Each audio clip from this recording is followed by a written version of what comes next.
Namaste students, I am Chivin Dr. Aziz Mohit Khan from Department of Food and Biotechnology, Faculty of Agriculture and Veterinary Science, Jyoti Vidyapit, Women's University, Jaipur. Today I am going to discuss about the topic food biotech. The topic name is aflatoxins, and in this lecture we are going to discuss about the general properties of aflatoxins. The subject name is food biotech and discipline is food biotechnology. Aflatoxins. What are the aflatoxins? In the previous video, we discussed about the bacteriocins. So bacteriocins are the chemical and proteins which are produced from the bacteria that are lactic acid bacteria. Similarly, aflatoxins are the some specific secondary metabolites which are produced from fungi, some specific group of fungi. And these toxins which are produced from some fungi are known as the aflatoxins. These are the toxins.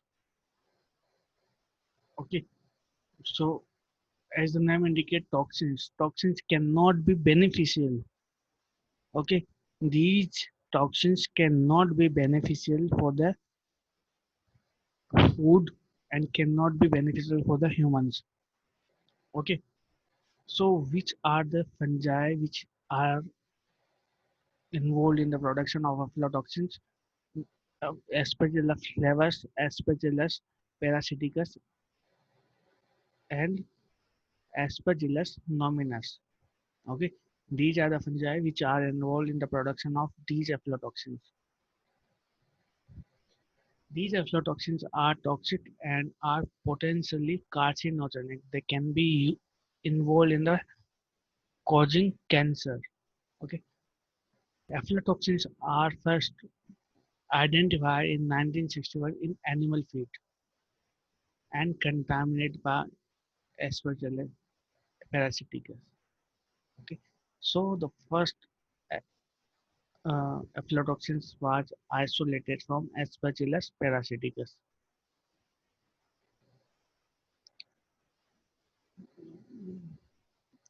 As we know that these aflatoxins are very dangerous, okay, and they are not beneficial. These aflatoxins are produced in the agriculture crops, okay, and these agriculture crops are used in the daily food. These are the food which we take in our daily life, okay, and so these are the food products. And first, they are these aflatoxins are produced in the primary stage of agriculture, okay, so they are produced in the field of agriculture. So when these agriculture crops are contaminated with the fungi, then these fungi will produce these aflatoxins. So there are some crops which are high risk, moderate risk, and low risk of aflatoxins. They are the larger chances of aflatoxins, which they are high risk, they have moderate risk, and they have low risk. So the crops which have high risk include corn, peanuts, cottonseed, Brazil nuts, pistachio nuts, cobra, and the moderate risk in the crops which are at the moderate risk include figs, almonds, pecans, walnuts, sultanas, and the spices. The low risk have soybeans, pulses, sorghum, millet, wheat, oats, barley, and rice. These crops have a different rate of aflatoxins productions. Aflatoxin production in food agriculture products is normal, and the native habitat of Aspergillus is soil and decaying vegetation, hay, and grains. When these crops come in contact with the microorganisms such as Aspergillus species, then they can be contaminated and can be a good source of aflatoxins. It emits all type of organic substrates when our conditions are favorable, that is high moisture content and high temperature conditions. So these conditions favor the growth of microbes and favor the production of aflatoxins.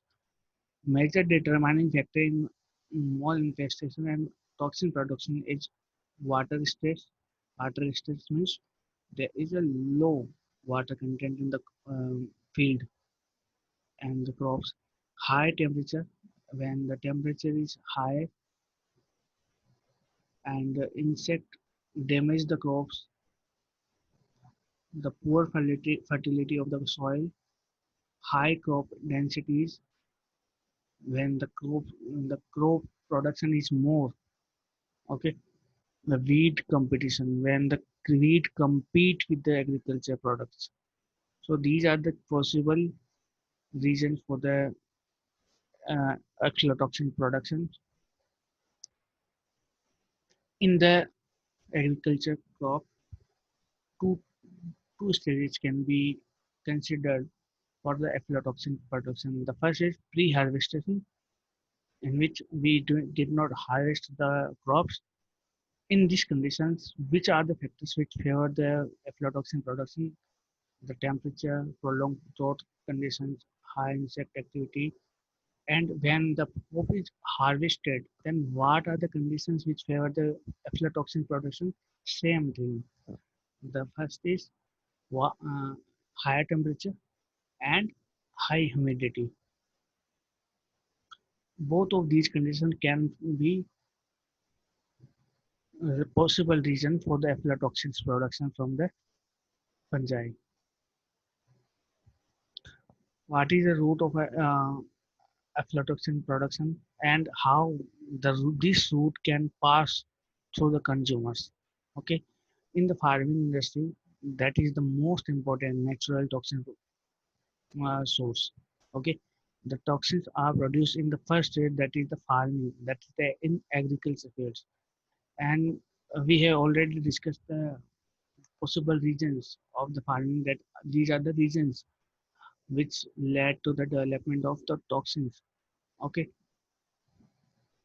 after farming, storage conditions have important role, and when the temperature rises and the moisture content is high and the humidity is high, then this can be used for the aflatoxin productions.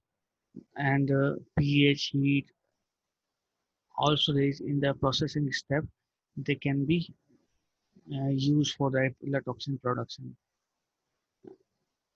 Transport, when one thing is migrated from the other place, okay, then in these conditions, when temperature, moisture content, humidity can be used for the aflatoxin production by the fungi.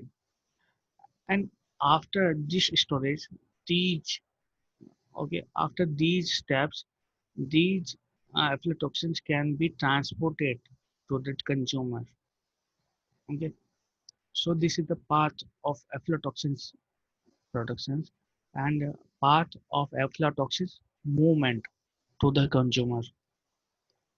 The classification of aflatoxins, there are more than 20 types, 20 known aflatoxins, and the types are only four.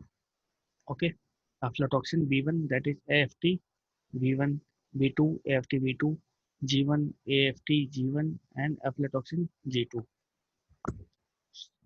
The AFT means this is the short form of aflatoxin B1. Okay, so what we mean by the B1, B2, G1, and G2? If we talk about the B and G, what is the meaning of B and G? B and G is the color. B means blue, G means green. When we see this aflatoxin in the UV light, when the color is blue, then it is known as the B, and the color is green in the UV light of the aflatoxin, then it is G. Okay, and what is the meaning of 1 and 2? 1 and 2 is the meaning. by the motility of the aflatoxins. Okay, when we observe these aflatoxins in the TLC, thin layer chromatography, the if the mobility is higher, then it is type 1. If the mobility is lower, then it is type 2. So we can classify that B1 is blue and mobility is higher. B is blue and mobility is lower. G is green and mobility is higher. G means green and the mobility of aflatoxin is lower. Okay, so these aflatoxins are produced by um, B. FTB are produced by Aspergillus flavor, Aspergillus parasiticus, and Aspergillus nomeus. And aflatoxin G are produced by Aspergillus parasiticus and Aspergillus nominus. Some other types are also there, and that is FTM1, AFTM2. These are the oxidative forms of FTB1, and they are modified in the digestive tract of the animal. And these aflatoxins are isolated from milk, urine, and feces. The level of toxicity associated with aflatoxins varies with the type present. That means that aflatoxin B1 is very toxic, followed by AFTG1. It is less toxic than B1, but more toxic than B2. And B2 is less toxic than G1, but more toxic than aflatoxin G2. So aflatoxin G2 is the less uh, toxic, and aflatoxin B1 is the highly toxic. What are the physiochemical properties of aflatoxins? They form colorless to pale. These are the characteristic by which we can identify the aflatoxins, and they can form a colorless to pale yellow crystals, intentionally fluorescent in ultraviolet light, and they can be slightly soluble in the water and insoluble in non-polar solvent, and they are freely soluble in moderately polar organic solvents. The examples include methanol and especially in the dimethyl sulfoxide. Okay, these are the solvent.